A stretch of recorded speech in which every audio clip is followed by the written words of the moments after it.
Hi guys, Paul the DIY Guy here, and welcome to That's BS Nerd Crafting. Now, I don't know about you, but I absolutely love the LEGO games. I've been playing them since Star Wars LEGO, and although I haven't beaten every single one, I think I might have played them all. Really like LEGO games. So when I heard there was going to be a new LEGO game that combined the figures and the game and blah, it's kind of exciting, and when I heard there was going to be Doctor Who figures, I was sold. So I got the starter pack and decided to see how the game played, and as it turns out, the story mode is pretty good. I really like the way they overlap different dimensions and take the different storylines and cross them and mix them. It's really quite entertaining, and of course they bring their own brand of LEGO humor to it all too. So the starter pack led to a character, then a second character, and then the first wave, followed by the second wave, followed by the third wave. And of course now LEGO has all of my money.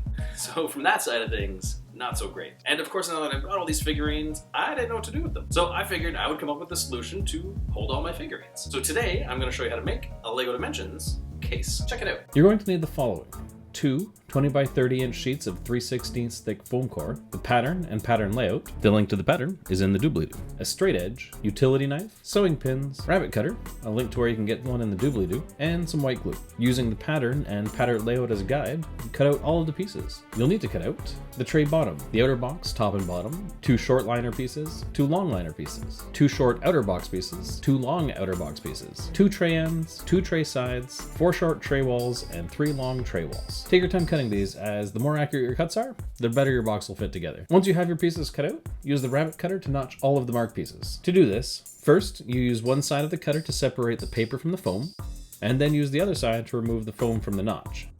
You'll need to do this for the short sides of the outer box, the long sides of the outer box, the top of the box, the long and short sides of the tray, and the short inner liner pieces. To assemble the box, start by gluing a long outer side piece to the bottom of the box. Put the glue along the notched area, and then secure the pieces together with sewing pins. Then attach one of the short outer box pieces to the long side and bottom of the box. Now make sure you put the notched part at the top, as this is how you'll need to lift the lid off later. Again, secure this in place with some sewing pins.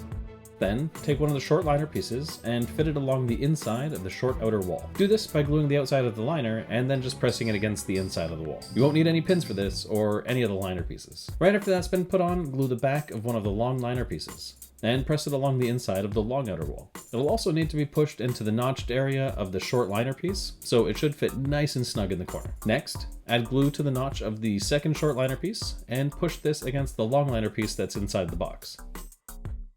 Now this is just a loose fit for now, so be really gentle when moving the box. Then add some glue to the exposed notches of the 2 short liner pieces, connecting them with the last long liner piece. Now this is still very fragile, so again, be careful. Next, we're going to attach the second long outer wall. Make sure to put glue in the notch of the long outer wall, as well as the currently exposed notch of the short outer wall. You could also add some glue to the back of the liner, but I didn't since it was a snug press fit anyways. And secure this in place with some pins. Lastly, for the main box, glue the 3 notches of the last outer short wall piece, and secure it in place on the end of the box with some pins. Keep in mind that if your pieces are slightly uneven, that you should try to line them all up flush along the top of the box, not the bottom. This will make your box look better when it's done. And once the outer box is done, it is time to assemble the tray. Start with the tray bottom and a long tray wall. Glue along the bottom of the tray wall and secure it to the tray bottom. Next, glue along the side and bottom of a short tray wall, and secure this against the tray bottom and long side. Next, take each of the 4 short inner tray walls and push the tabs into the slots of the long wall. They'll just be loose for the moment. Once they're in place, take the 3 long inner walls and slide them into place. Now take your time with this step, as you don't want to bend or break any of the walls. I started by sliding the long inner walls down over the short inner walls, and then gently lining up the tabs with the slots in the short tray wall. Next, glue along the bottom notch of a long tray wall, and along the exposed notch of a short tray wall. Attach the long tray wall, lining up the tabs and slots of the inner walls. Pin it in place with sewing pins. Finally, glue along all 3 notches of the last short tray wall, and affix it to the tray, lining up the tabs and slots.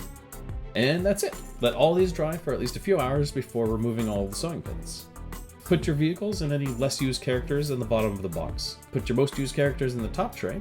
Slide your tray into the box, place a lid on the top, and you're done. Enjoy your brand new LEGO Dimensions case. And that is all there is to it. Now, this of course only holds 20 characters in the top, so if you're getting all of the LEGO characters, you are definitely going to want to make a second or third one of these, which I'm probably going to do. Now, of course, the box is pretty undecorated, so I'm going to make a second video where I go through the process of decorating the box. I've got a pretty cool idea of what I'd like to see on this. And now it's time for viewer crafts!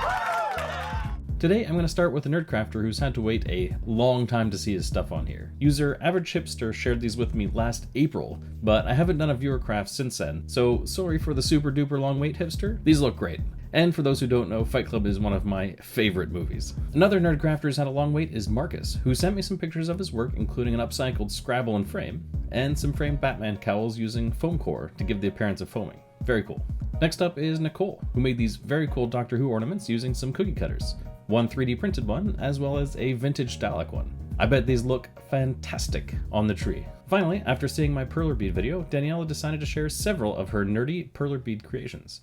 I think one of my favorites is the Kirby one. So adorable. Thank you so much for sending your pictures in. And of course, if you would like to see your nerd crafts featured on this channel, make sure to send me some pictures to paulthediyguy@gmail.com. The link will be in the doobly-doo. I look forward to seeing what you've made. And of course, if you like this video, make sure to hit the like button. If you haven't done so already, make sure to hit that subscribe button. And as always, thank you so much for watching. And until I see you next, stay crafty, man.